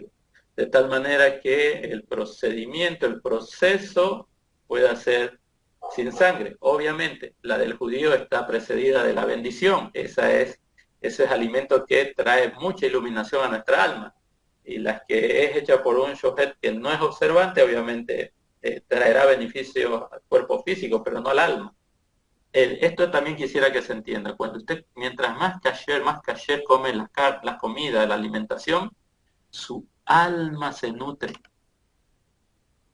su alma se fortalece. Por eso es que tampoco debemos encerrarnos mucho, que yo vivo en el exilio y bueno, comeré lo que sea. No, vuelvo a reiterar, hay que estudiar, hay que esforzarse por cumplir lo que está a nuestro alcance. Las misbot son para vivir, no para morir. En esos límites podemos movernos, pero en la medida que nosotros vayamos teniendo una dieta de acuerdo a la Torah, nuestra alma se nutre, no solamente el cuerpo, el alma, el intelecto, nuestra mente, nuestras emociones, nuestro ser se purifica y cada vez estamos más capacitados para entender y recibir mensajes de la Shekinah en forma individual y colectiva. Entonces, nos decían que en Estados Unidos hay supermercados donde se vende carne kosher, bien faeneada, con los estándares del pueblo judío. Así que si alguno de ustedes que ya conoce la Torah quiere invertir sus recursos, invertir su dinero para aprender esto de la shejitá, del faeneo de los animales de acuerdo a la Torah, causaría una bendición enorme en nuestra comunidad. Y aunque no, hoy, por ejemplo, el kilo de carne en cualquier lugar de expendio en Santa Cruz, puedo hablar de Santa Cruz, está entre 35 y 45 bolivianos, dependiendo de la calidad de carne. Y uno podría estar dispuesto hasta pagar 100 pesos por un kilo de carne kosher o kasher, si es faeneado adecuadamente. ¿Por qué? Porque nosotros no estamos buscando solamente el placer del cuerpo, sino también darle placer al alma, cumpliendo con las mismas del Eterno.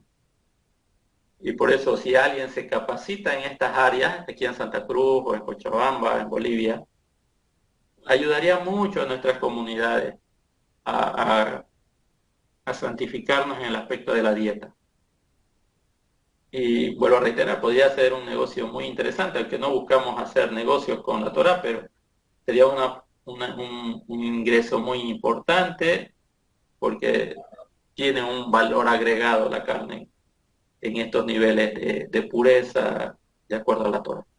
Así que los motivamos. Cualquiera de ustedes que desee por este camino, Baruch Hashem, lo apoyamos y los motivamos.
Perdón, disculpen, se me había ido el... perdón, disculpen, la verdad que no sé qué pasó, se me había bloqueado el micrófono. ¿Hasta Shalom, qué sí, parte Shalom, escucharon? sí, por lo menos un minuto, sí, o un poco menos, claro, ya no se escuchó. Perdón, entonces vuelvo un ratito. Bueno, lo que le quería decir es que motivamos nosotros a las personas que quieran estudiar para hacer shohet, para faenear las carnes, y beneficiaría eso mucho a nuestra comunidad. Bueno, vamos a entrar ahora al capítulo 18, es lo que les estaba diciendo. Aquí vemos nosotros una serie de transgresiones, y me acordé ya el término hebreo es averot.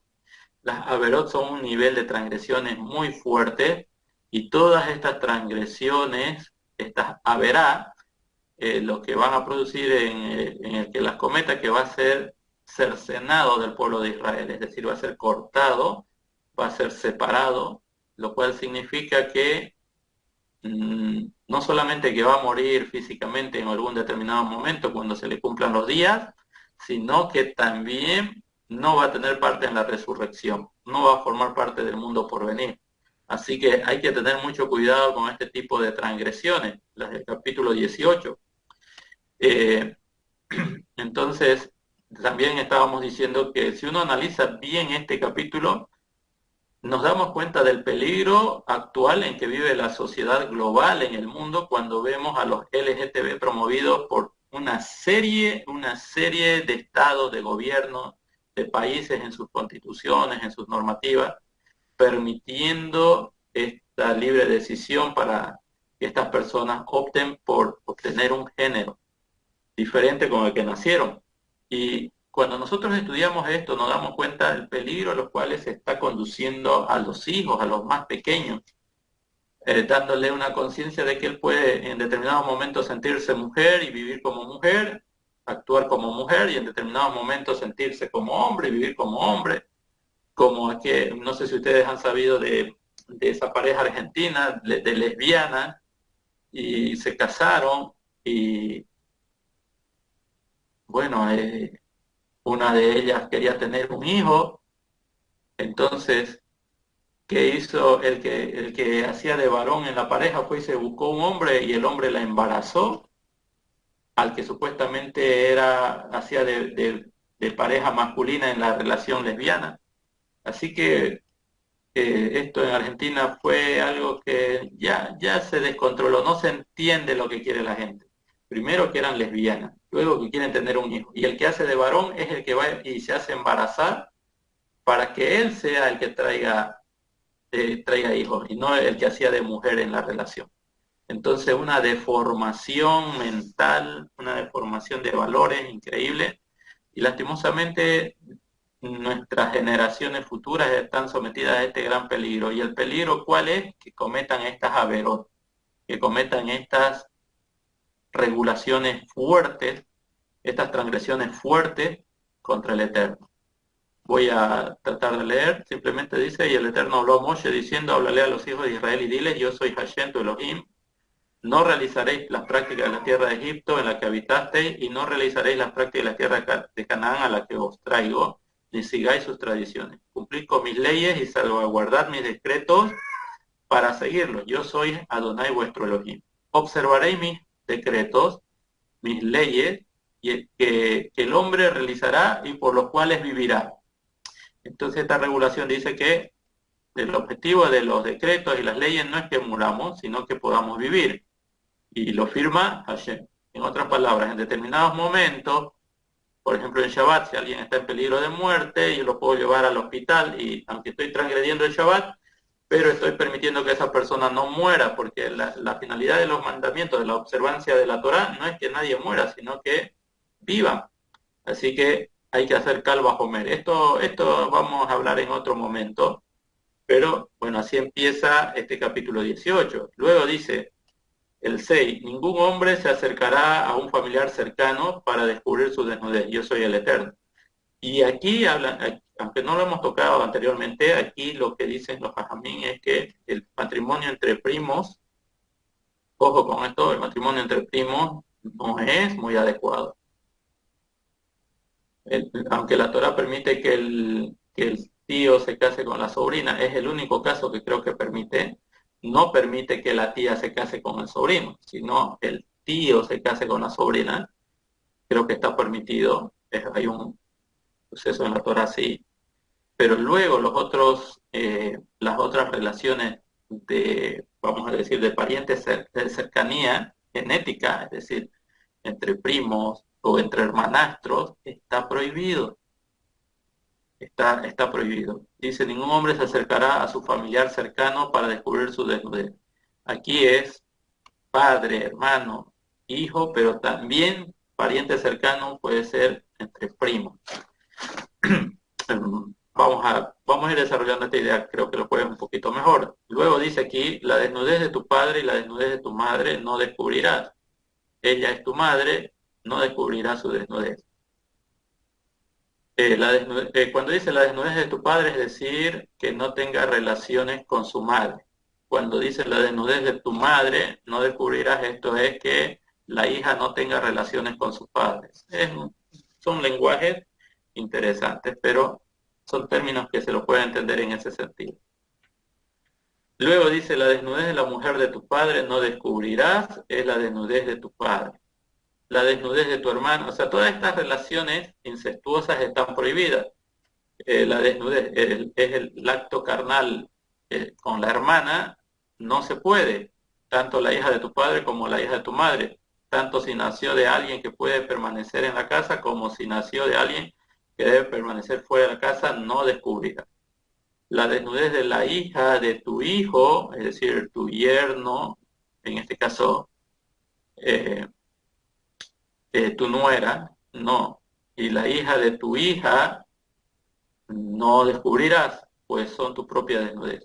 La desnudez de la hija de la mujer de tu padre, es decir, tu hermanastra, que nació a tu padre, es tu hermana, no descubrirás su desnudez. La desnudez de la hermana de tu padre, es decir, tu tía, no descubrirás, es la carne de tu padre. La desnudez de la hermana de tu madre, tu tía, no descubrirás, pues es la carne de tu madre. La desnudez del hermano de tu padre, tu tío, no descubrirás. No te acerques a su mujer, tu tía es. Ok, aquí lo que hay que aclarar es que está hablando de la esposa del tío, ¿ya? De la esposa del tío. No se puede.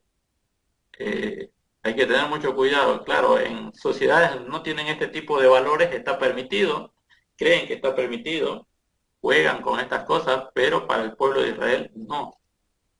La desnudez de la nuera, de tu nuera, no descubrirás. Es la mujer de tu hijo, no descubrirás su desnudez. La desnudez de la mujer de tu hermano, tu cuñado, en el caso de las mujeres también, el cuñado o la cuñada, no descubrirás. Es la desnudez de tu hermano. La desnudez de una mujer y su hija no descubrirás. Es decir, una persona que esté casada con su mujer y al mismo tiempo eh, tiene relaciones con su hijastra, está prohibido. No tomarás a la hija de su hijo ni a la hija de su hija para descubrir su desnudez. Son familiares cercanos. Es una conjura depravada, dice esta versión. No tomarás a una mujer junto con su hermana, es decir, a la mujer y a la cuñada, para hacerlas rivales, para descubrir su desnudez de una sobre la otra o en vida de ella. Luego dice, no te acercarás a una mujer para descubrir su desnudez en su tiempo de nidad. Ya esto hablamos. Estas son consecuencias muy terribles, son averot. No yacerás carnalmente con la mujer de tu prójimo, esto es el adulterio, para purificarte con ella. No traerás a ninguno de tus hijos para que pasen por Moloch, y no profanarás el nombre de tu Elohim. Yo soy Hashem, él lo firma. Esto de acuerdo a las prácticas que habían en las naciones del Medio Oriente, las mesopotámicas. No yacerás con un hombre como se yace con mujeres. Esto es lo que estamos viviendo hoy. Esto es terrible, ¿no? Los LGTB, la libertad de género. Yo tengo que vivir como me sienta. Soy una mujer en cuerpo de hombre o soy un hombre en cuerpo de mujer, y después se cansa y dice, no, ahora me siento hombre. No, esto está prohibido, esto no proviene, esto viene como consecuencia de pecados familiares. Donde hay una persona que se vuelve con estos trastornos, es que han transgredido uno de estos primeros preceptos. Uno de uno de estos preceptos. Cualquiera de estos preceptos puede desembocar en que alguien tenga esta forma de depravación. Pero hay que entender que aunque alguien tenga estas inclinaciones, él puede sobreponerse a su Yetzer Hará y cambiar para bien. Luego dice, no te acostarás con un animal, la zoofilia. No sé si ustedes vieron el video donde un niño no sabía que esto existía, que los hombres puedan llegarse con los animales. Cuando estudió la Torá, el pobre se dio cuenta de que esto era posible, porque en su mente de él nunca pensó que alguien pudiese tener intimidad con los animales. Pero cuando llegó a esta porción de la Torá y leyó esta parte y le pregunta al rabino, ¿esto de verdad sucede? ¿Puede llegar a suceder en situaciones extremas? Y si la Torá lo dice es porque sí sucedió. Y el niño, este joven, se sorprendió, no podía entender cómo podía llegar el hombre a un nivel tan bajo. Pero hay situaciones en que esto sucede, así que está prohibido. La mujer no se parará frente a un animal para apareamiento, es perversión. No te impurifiques por medio de ninguna de estas cosas, pues a través de todas ellas se impurificaron las naciones que yo expulso de ante vosotros. Y se impurificará la tierra, y yo recordaré su pecado, y la tierra vomitará a sus habitantes. Pero vosotros salvaguardaréis mis decretos y mis juicios, y no cometeréis ninguna de estas abominaciones, ni el Bene Israel, ni el converso que habita con los israelitas. Pues los habitantes de la tierra antes de vosotros cometieron todas estas abominaciones, y la tierra se impurificó. Que la tierra no os vomite por haberla impurificado, como vomitó a la nación que estuvo antes que vosotros. Pues si alguien comete cualquiera de estas abominaciones, los que las hagan serán apartados de su pueblo. Caret. Salvaguardaréis mi custodia para no hacer ninguna de las tradiciones abominables que se hicieron antes de vosotros, y no os impurificaréis por medio de ellas. Yo soy Hashem, vuestro Elohim. Bueno, más detalles. ¿Dónde entramos en detalles a analizar uno por uno de estas transgresiones? Obviamente es en esta parasha, pero lo hacemos antes de Yom Kippur. Así que cuando llegue Yom Kippur vamos a analizar un poquito más a profundidad estos temas. Pero estos temas están precisamente en la parasha Ahareimot. Bueno, la hora ha avanzado. Hay otros temas muy interesantes, como lo que estábamos viendo. El capítulo 19 va a hablar de leyes muy bonitas, de amar a tu prójimo, por ejemplo, leyes de santidad. Así que, bueno, esto lo vamos a ir estudiando el día jueves con la ayuda del Eterno. No sé si hay alguna pregunta, algún comentario adicional que ustedes quieran hacer antes de terminar con la sala. ¿Alguna consulta, alguna pregunta, alguna observación,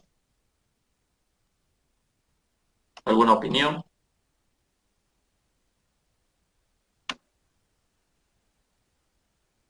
No hay opiniones, no hay participaciones. Entonces el jueves continuamos. Vamos a continuar. Hay unos temas muy bonitos, sobre todo a ver si llegamos a tocar unas relaciones con el Keter. La verdad que hay mucho para relacionar con este tema, con esta porción de la Torah. Bueno, vamos a terminar entonces con el estudio. Vamos a quedar en esta parte. Si hay preguntas que ustedes desean hacer sobre la parasha, pueden hacerlas también en el grupo de WhatsApp. De mi parte, bueno, desearles que tengan un buen descanso y que mañana puedan alcanzar sus objetivos. Shalom, bendiciones para todos. Elato. Gracias, More.